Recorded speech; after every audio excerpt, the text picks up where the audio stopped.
Deklarasi Deklarasi kami warga kota Kecamatan Duren Sawit dengan ini menyatakan mendukung Bapak Anies Baswedan.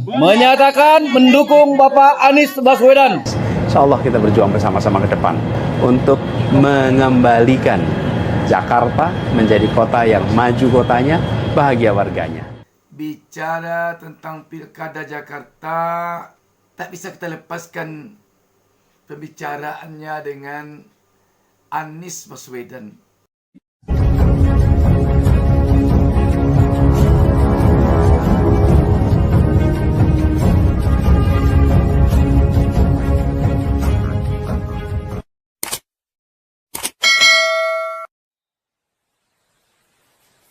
Jangan lupa subscribe. Jangan lupa subscribe. deklarasi kami Warga kota Kecamatan Duren Sawit dengan ini menyatakan mendukung Bapak Anies Baswedan untuk kembali bertugas sebagai Gubernur Jakarta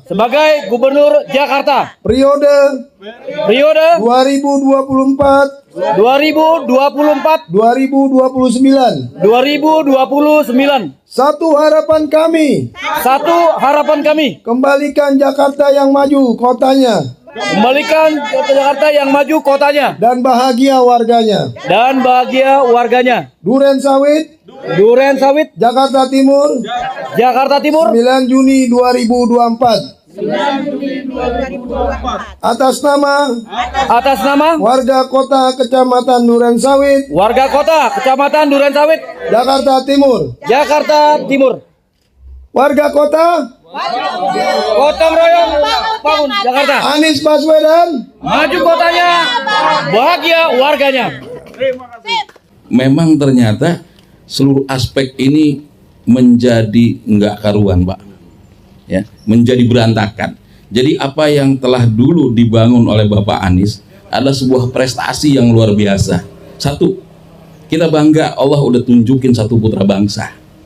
Ya, Allah pilih seorang Anies untuk memimpin Jakarta, ya, yang dahulu juga kita nggak pernah mengenal beliau, tapi begitu beliau diamanahi sebuah tugas dan beliau berhasil membangun Jakarta bukan lagi skala nasional, betul?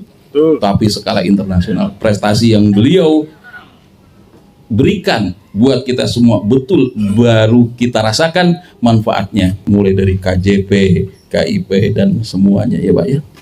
PBB lagi yang dulu kita aman, sekarang jadi masalah, Pak. Ya. Iya. Dulu aman kita, ya. Nah, saya dari LMK kebetulan Pak Pondok Kelapa. Ini membawahi DMI, Dewan Masjid Indonesia. DMI ini membawahi Dewan Kemakmuran Masjid Sepondok Kelapa. Nah, dahulu kita mendapat BOTI itu mudah, Pak. Bantuan operasional tempat ibadah, betul ya? Nah, itu mudah, marbot, imam dan seterusnya itu tenang jiwanya karena hampir rutin mendapat bantuan. Tapi begitu 2 tahun ini, betul 2 tahun ya Pak ya? Betul. Itu sulit sekali untuk pengurusan BOTI-nya. Bahkan keluarnya juga lambat dan dikurangi. Jadi di sini benar-benar kita merasakan ada yang hilang ini. Ada sesuatu yang memang kudu wajib diperbaiki kembali dan dikembalikan sebagaimana halnya semula oleh Bapak Anies. Ya. Maka saya sebagai pribadi mewakili Pondok Kelapa berharap agar Pak Anies kembali menjadi gubernur. Amin ya. Mungkin saya menambahkan sedikit ya apa yang diuraikan dengan Pak Ahri tadi. Bagaimana sosok Pak Anies bagi kami emak-emak, justru ada satu pemikiran Pak Anies.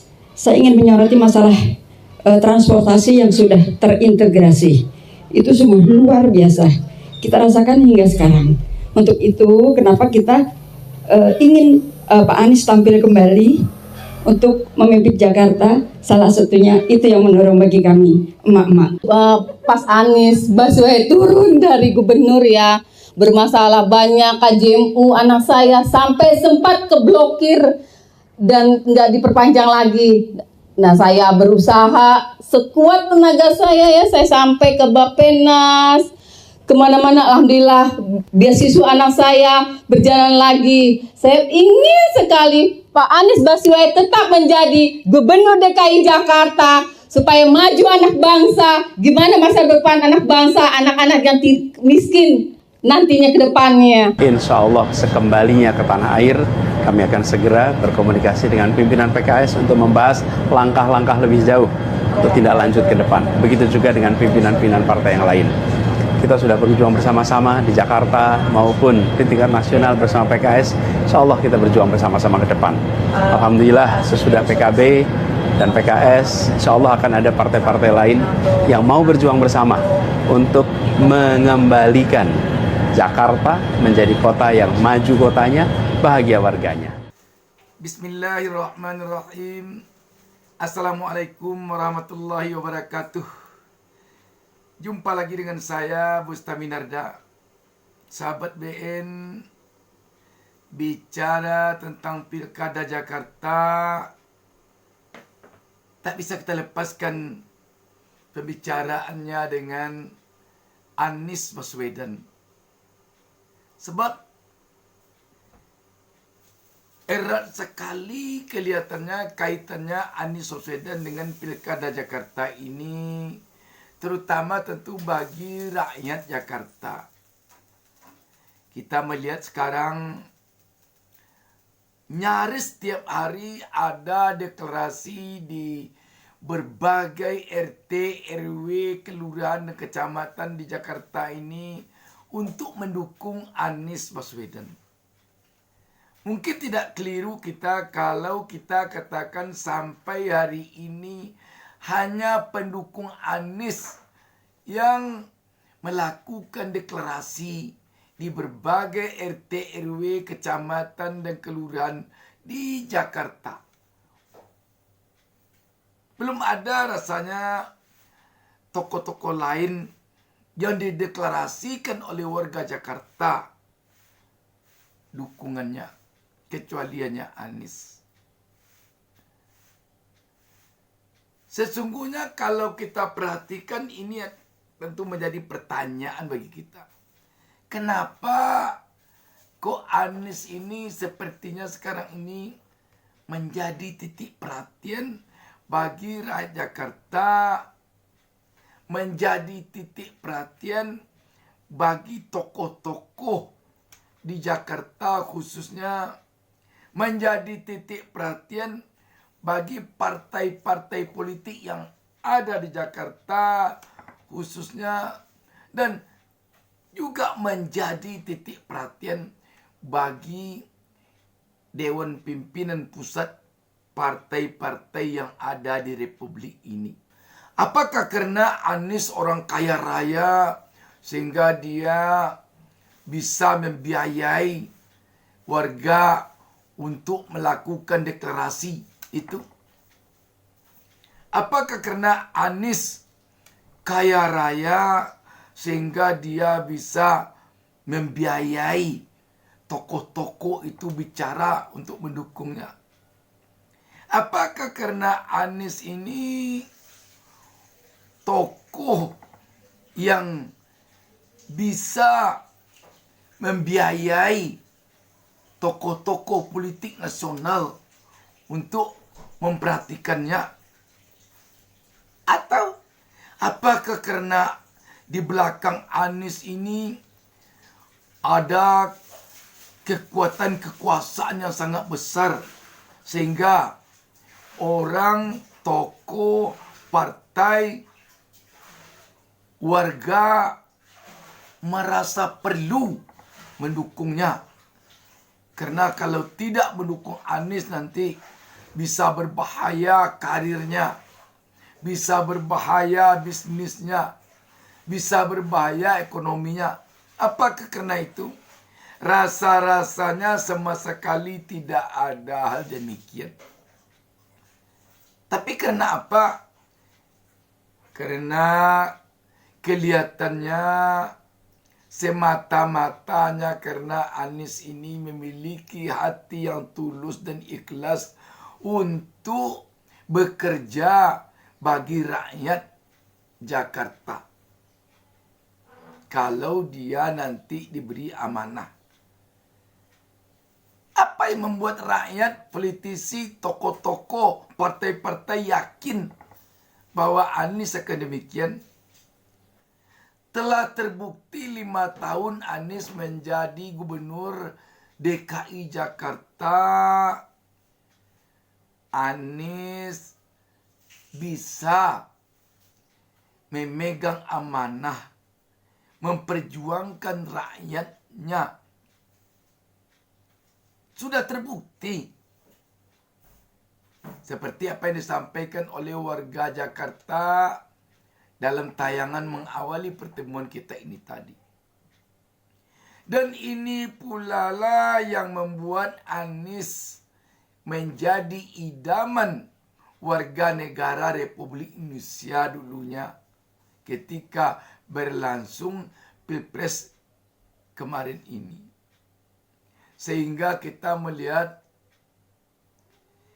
lawan-lawan Anies pada Pilpres 2024 kemarin ini benar-benar bekerja ekstra keras dengan segala tenaga, pikiran, materi, kekuatan, dan lain sebagainya untuk mengalahkan Anies.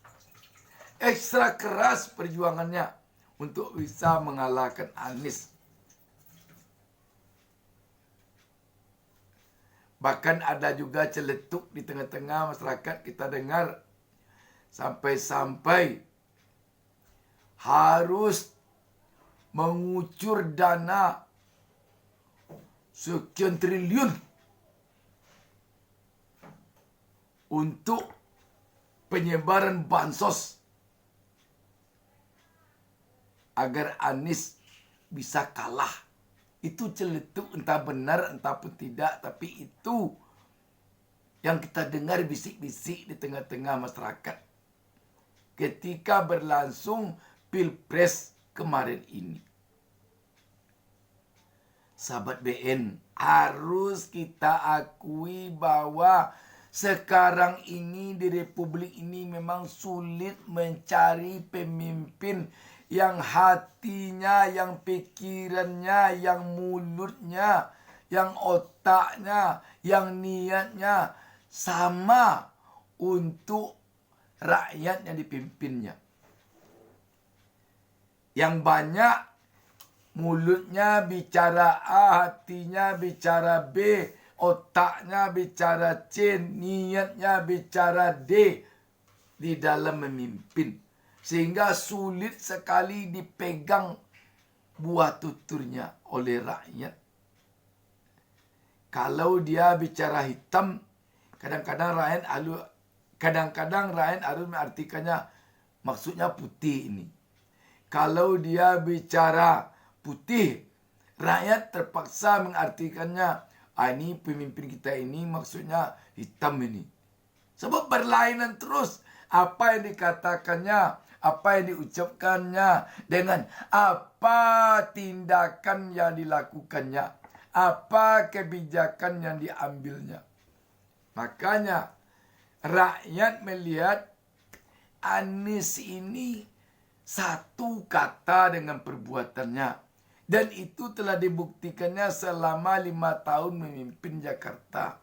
Dan yang membuktikan itu bukan sekelompok rakyat, bukan sekelompok masyarakat, bukan satu etnis, bukan satu agama, bukan satu profesi di tengah-tengah masyarakat, tapi seluruhnya. Umat beragama dari berbagai agama, seluruh agama, tokoh-tokoh agamanya mengatakan Anies ini di dalam memimpin Jakarta telah mampu membuat mereka itu merasa setara. Kalau sebelum Anies memimpin Jakarta, Anies ini dikatakan penganut politik identitas. Dilengketkan ke keningnya itu politik identitas oleh lawan politiknya. Tetapi ternyata Anies yang beragama Islam ini mampu memperjuangkan IMB, rumah ibadah non-muslim yang telah puluhan tahun tidak keluar. Mampu dia memberikan bantuan ke seluruh agama. Mampu dia mengayomi seluruh agama. Sehingga dia mampu menyetarakan agama ini. Tidak ada tinggi rendahnya, sama hak dan kewajibannya. Sahabat BN, terciptalah kerukunan umat beragama yang begitu kelihatannya yang begitu dirasakan rakyat sangat harmonis selama Anies menjadi gubernur Jakarta. Apalagi, coba lihat pertambahan kekayaan Anies selama dia jadi gubernur. Berapa mobil mewah yang sudah dibelinya, berapa rumah mewah yang sudah dibelinya. Kita kalau pergi ke rumah Anies di Lebak Bulus itu malas kita ke sana, rumahnya di gang sempit. Tidak bisa dua mobil jalannya berselisih kalau kita pergi ke rumah Anies. Cobalah lihat. Apakah tidak bisa dia beli rumah di Jakarta Pusat ketika jadi gubernur? Bisa. Kalau saja dia mau berkompromi dengan para konglomerat hitam. Kalau saja dia mau berkompromi dengan orang-orang yang mau menyogoknya, bisa. Rumah 1 unit untuk harga 10 miliar itu enteng. Bagi pengusaha-pengusaha hitam itu, enteng. Asalkan usahanya bisa bebas di Jakarta. Asalkan izinnya tidak dicabut. Tapi tampaknya Anies tidak memanfaatkan itu. Sulit mencari pejabat yang seperti itu sekarang ini, sulit. Kalau Anies mengatakan dalam tagline dia memimpin Jakarta, maju kotanya, bahagia rakyatnya. Yang banyak pemimpin kita, maju pejabatnya, sengsara rakyatnya. Itu yang banyak. Pejabatnya maju ekonominya, baru sebentar memimpin, kenaikan harta kekayaannya sekian puluh miliar. Baru sebentar menduduki kursi jabatan, kenaikan aset kekayaannya sudah sekian ratus miliar. Itu yang banyak, maka dia maju. Maju pemimpinnya, majunya ekonominya yang maju. Sengsara rakyatnya, semuanya dikurang-kuranginya. Kalau dulu dapat bantuan ini, sekarang kurang. Kalau dulu bisa fasilitas ini untuk rakyat, kurang. Kalau dulu ada subsidi ini, cabut. Makanya maju pemimpinnya, maju pejabatnya, sengsara rakyatnya. Bagi Anies, maju kotanya, bahagia rakyatnya. Itu bukan omong kosong oleh Anies. Itu bukan pemanis mulut, bukan pencitraan, tetapi dinyatakannya ketika dia memimpin 5 tahun di Jakarta. Dibuktikannya. Jadi sekarang kalau ada yang ingin melawan Anies maju di Jakarta, sebaiknya ambil posisi Anies ini. Kalau tidak, tidak bakalan bisa melawan Anies kecuali dengan curang. Kecuali dengan sogok menyogok, dengan suap menyuap. Kecuali dengan mengendalikan wasit. Itu bisa itu. Tapi kalau benar-benar fair berdemokrasi, sulit. Rakyat itu tidak bisa dibodohi, rakyat tidak bisa ditipu, rakyat tidak bisa didustai apa yang dirasakannya dari pemimpinnya. Tidak bisa didustai, tidak bisa ditipu, tidak bisa dibohongi, tidak bisa. Hanya saja bisanya memang dengan cara mencurangi rakyat baru bisa.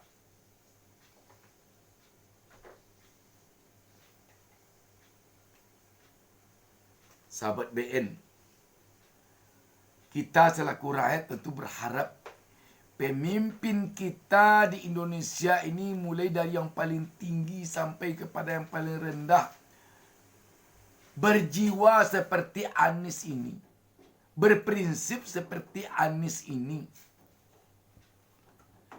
Walaupun dia kaya raya, tapi kalau memimpin lain kata dengan perbuatannya, rakyat akan sengsara juga. Walaupun dia bentuk orang sederhana, bentuk orang kampung.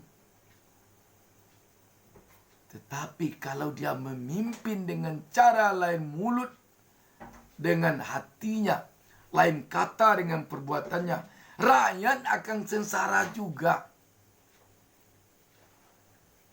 Sahabat BN, mari kita merenung agak sejenak tentang pilkada Jakarta ini. Demikian, wassalamualaikum warahmatullahi wabarakatuh.